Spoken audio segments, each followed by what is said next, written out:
So before we're able to move to the rest of the story, I want that to sink in for you a little bit. Maybe you do the math in your own life here. Because when you and I place such low value on the lives of our fellow humans, when we trade people's lives for gains that are so small that they can only be measured in ounces, it not only devalues what God thinks is the greatest part of all creation, which is us, the height, but it also, in a way, gives us permission to hurt and destroy one another. And here's why.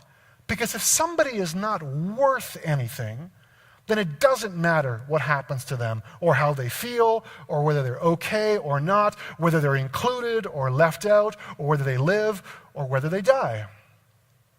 And I think for me in the last couple of weeks where I've seen these worldviews collide is in what's happening south of the border. Maybe you followed some of the U.S. news this past week.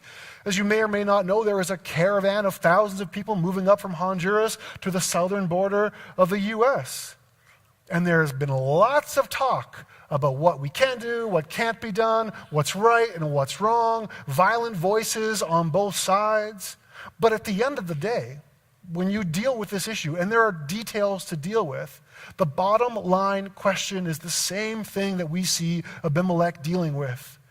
What is the value? What is the worth of those lives? So I got caught in this internet spiral this past week following the story, and I'm reading stories and articles, and then I start reading some of the comments. You should never, ever really read the comments. So I got to this one comment, and it sounds like it came from a Christian, and he said something like this: Christians don't need politics. All what's happening with this caravan, that's all politics. We don't need politics. All we need is the gospel. Well, here's an insider tip for you. The gospel is super political. In fact, it fills and leaks into every single crevice in our life and really needs to set the trajectory for how we see our world. So then if our politics and our faith contradict each other, then something is wrong. Because if lives are worth nothing, then the gospel is worth nothing. If lives are worth nothing, then Jesus died for nothing. So then when you and I give ourselves permission to hurt someone else, or when we withhold dignity or care or compassion or take a posture of indifference, we're saying the same thing that Abimelech is saying, that those lives just don't matter.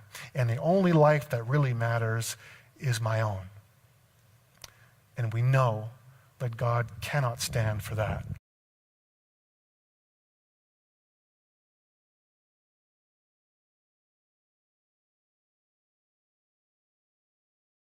We need to name it.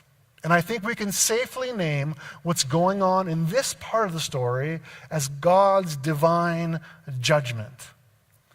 But in the same breath, we need to be clear on what that actually means. So let's back up the train a little bit and let's start here.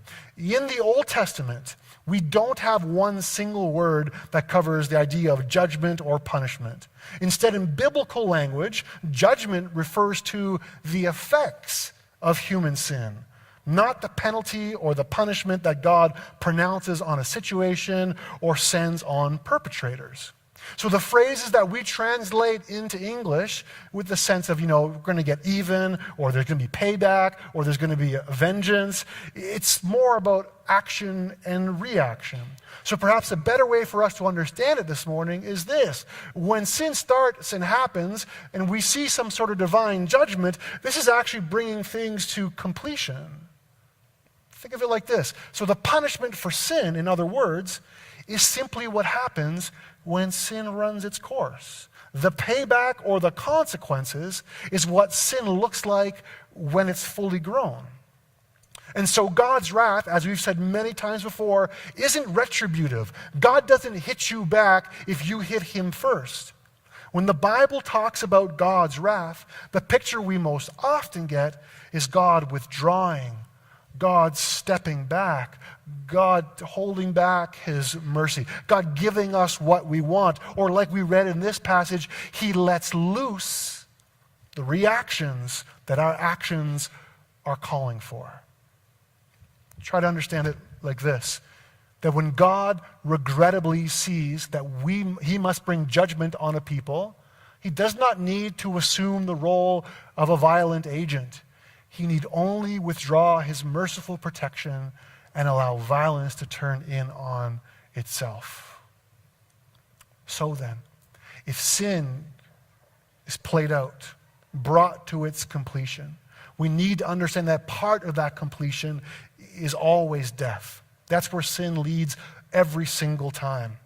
But at the same time, we need to remember and recognize that God's justice is never retributive. God's justice is always restorative. God always wants, he always hopes, he's always pointing towards people being healed and things being made right. It's never about him getting even. Now, does sin have consequences? Absolutely, sin has consequences. And God says, you can have those consequences. They're yours. But what I actually want for you is restoration. I want you to be made well. We can think about God's justice in this exact same way. That God is heavily invested in each and every one of us. And when we fail, there are consequences. There might be a demotion. But the goal isn't to shame us or to get even. The goal is for us to be restored to full health, to actually play the way God knows that we can play. And that is part of the reason that we see God or know God to be so good. So then the question for us here this morning is this. If you feel like you're wallowing in the minors, if you feel like you have been demoted, you know that you failed, you've made some mistakes, you have not played up to your abilities, and now you've been pushed down a little bit. You can think, well, God's trying to get even with me. God is punishing me for all the bad things I've done. I suppose you could think of it that way, but that's not the picture the Scriptures give us. The picture the Scriptures give us is one of reconditioning. So you're not in the minors because God is mad at you. You might be in the minors because God wants to see you made well. God doesn't punish people into goodness. That's called retributive justice. That's not who God is. Instead, God is correcting you. God is healing you. He is training you. He is granting you yet another opportunity for transformation. And this is justice by means of grace and mercy and forgiveness. And it's not about changing your past. That guy is never going to get that bad goal back. It's not. So this isn't about your past. This is actually about your future. This restoration, this reconditioning is future focused. Because God wants to sow his goodness and his life in you for tomorrow, for his glory, and for the benefit of others. So if you find yourself wallowing in the minors today, it's not that God is against you. It actually means that he is really for you, and he wants to see you brought to full health, to full life.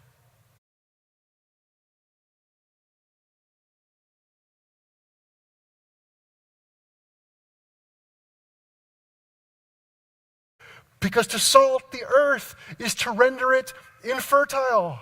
Abimelech wants to guarantee that this city and its crops and its fortunes will never rise again. This is his attempt to sow death into the future. And it's a metaphor for sin's long-lasting effects. And this is what we would call retributive justice. That nothing is ever going to grow here again. We're going to make it impossible for anyone to ever live here again. And in effect, Abimelech had cursed the land. So the big question here for you and I is this. If you're in a fight with someone right now, if you're in a disagreement, you're not seeing eye to eye, you're kind of knocking heads with somebody, how are you treating that relationship? Are you salting the earth of that relationship? Have you taken a posture that is retributive? You're cursing that relationship. You're trying to kill any possibility that for that person or this relationship to have any life moving into the future. Is that the way you're handling it? Or is your approach more restorative? Do you want to make things right? You want things to be reconditioned. You want to make sure there's hope and there's life in the future. Now I know that being retributive feels way better, especially in the moment. But we know that retribution, sin, only, ever, and always leads to death.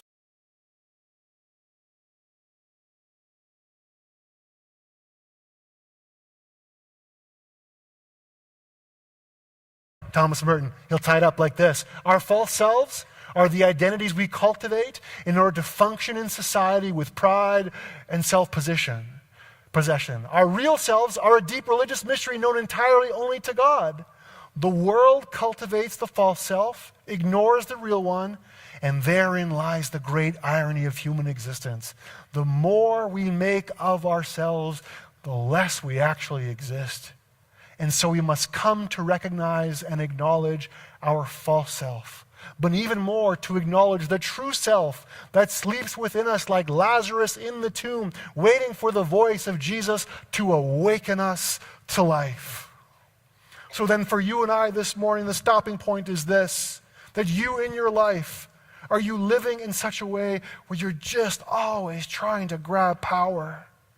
Are you so preoccupied with your image, about what people think about you and what they say about you, that you are trying to control every last detail, control the narrative of your life?